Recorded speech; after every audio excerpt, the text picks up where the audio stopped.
পুনৰবাৰ সংঘটিত হৈছে নৃশংস হত্যাকাণ্ড একেলগে থকা দুই বন্ধুৱে মিলি অতি নৃশংসভাৱে অতি জঘন্যভাৱে হত্যা কৰিছে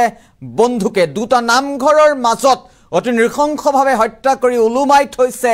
বন্ধুৱে কিদৰে নৃশংস হত্যাকাণ্ড সংঘটিত কৰিছিল ঘটনাৰ যদি বিৱৰণ আপুনি শুনে আপুনিও স্তম্ভিত হৈ পৰিব আৰু ব্ৰেকিং নিউজ এই মুহূৰ্তত জনোৱাৰ চেষ্টা কৰিছো ৰাজ্যত পুনৰবাৰ নৃশংস হত্যাকাণ্ড সংঘটিত হোৱা পৰিলক্ষিত হৈছে একেলগে থকা বন্ধুক অতি নৃশংসভাৱে অতি বৰ্বৰভাৱে ডিঙি চেপি হত্যা কৰিছে আৰু হত্যা কৰি সমগ্ৰ ঘটনাক আত্মহত্যাৰ ৰূপ দিছিলে এইখন অসমতে সংঘটিত হৈছে এই জঘন্য কাণ্ডটো নাম ধৰ্মৰ প্ৰচাৰ কৰা 23 বছৰীয়া যুৱকক অতি নৃশংসভাৱে হত্যা কৰিছে দুই বন্ধুৱে মিলি আৰু আৰক্ষীৰ জালত পৰিছে ইতিমধ্যে হত্যাকাৰী বিনয় দাস উৰফে পিতাই আৰু উৎপল দাস একখৰণ ভাগৱতী সমাজৰ সাধক আছিল মৃত বিকি দাস নৃশংস হত্যা কৰি 4 দিনে সাধাৰণ জীৱন যাপন কৰি আছিল দুই হত্যাকাৰীয়ে আৰু উত্তৰ গুৱাহাটীৰ টিলিংগাঁৱতে জঘন্য কাণ্ড সংঘটিত হৈছে নৃশংস কাণ্ড সংঘটিত হৈছে উত্তৰ গুৱাহাটীত পুনৰবাৰ উল্লেখ কৰাৰ চেষ্টা কৰিছো ৰাজ্যত পুনৰ জঘন্য নৃশংস বৰ্বৰ হত্যাকাণ্ড সংঘটিত হোৱা পৰিলক্ষিত হৈছে দুটা নামঘৰৰ মাজত হত্যা কৰি অতি নৃশংসভাৱে উলুমাই থৈছিল আৰু একেলগে থকা দুই বন্ধুৱে মিলি হত্যা কৰিছে এইজন বিকি দাসক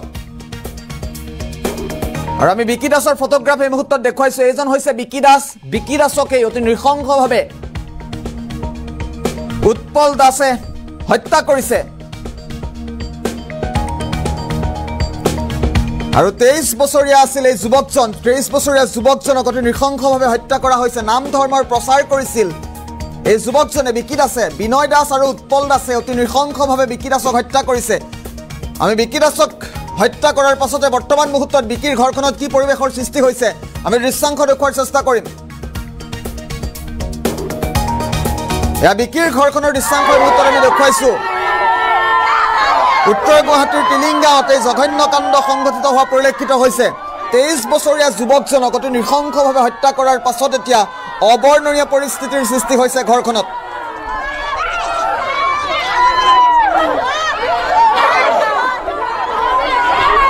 আৰু হত্যা কৰি আত্মহত্যাৰ ৰূপ দিছিল সমগ্ৰ ঘটনাক নাম ধৰ্মৰ প্ৰচাৰ কৰিছিল মৃত যুৱকজনে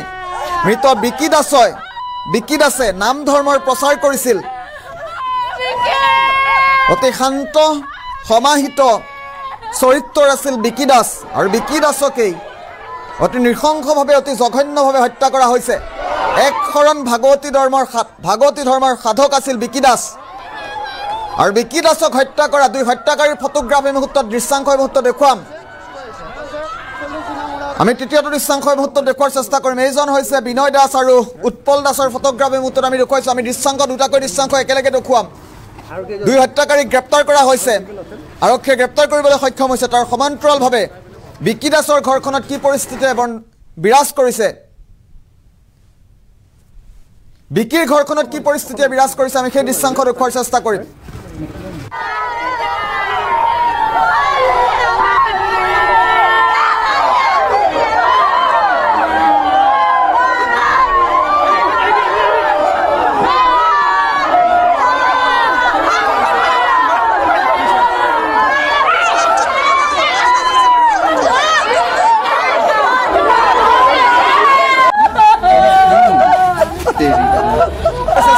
এখন ইণ্ডত আমি দুই হত্যাকাৰীক দেখুৱাৰ চেষ্টা কৰিম সমান্তৰালভাৱে বিকিৰ ঘৰত কি পৰিস্থিতি বিৰাজ কৰিছে সেয়াও দেখুৱাম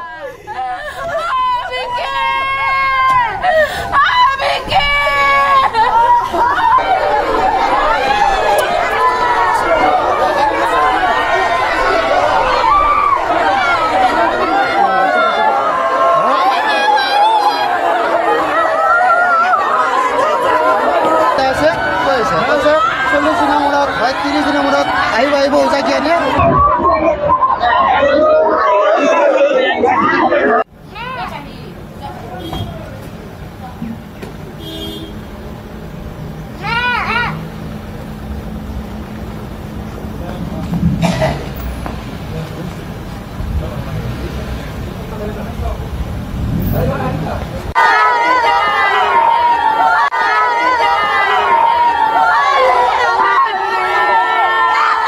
পৰিছে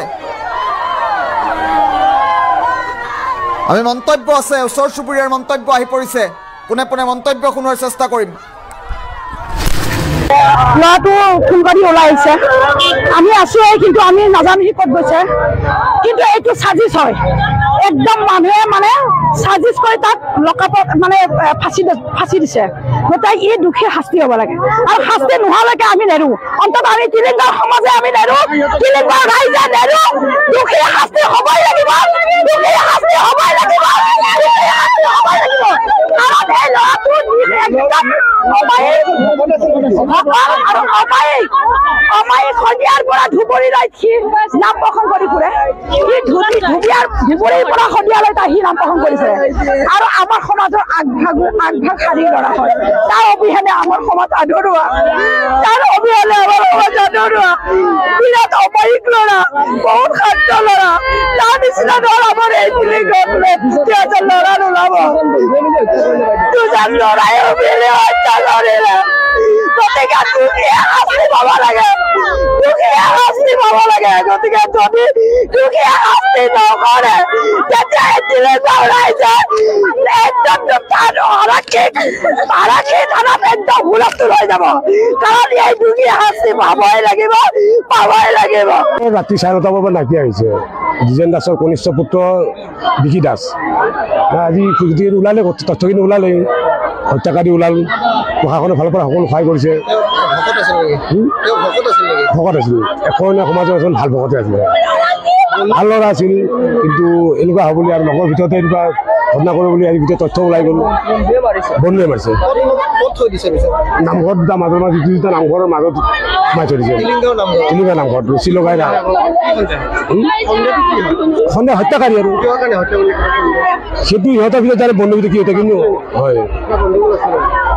সেইটো সিমান নাজানো কিন্তু হত্যাকাৰী বুলি ওলাইছে তথ্যটো ওলাইছে গোটেই হত্যাকাৰী আমি বিকি দাস আৰু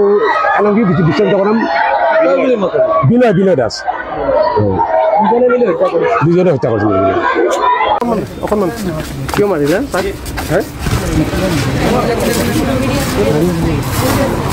আৰু কেইজন আছিল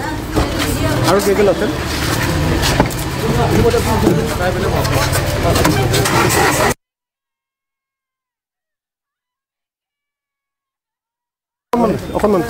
কিয় মাৰিলে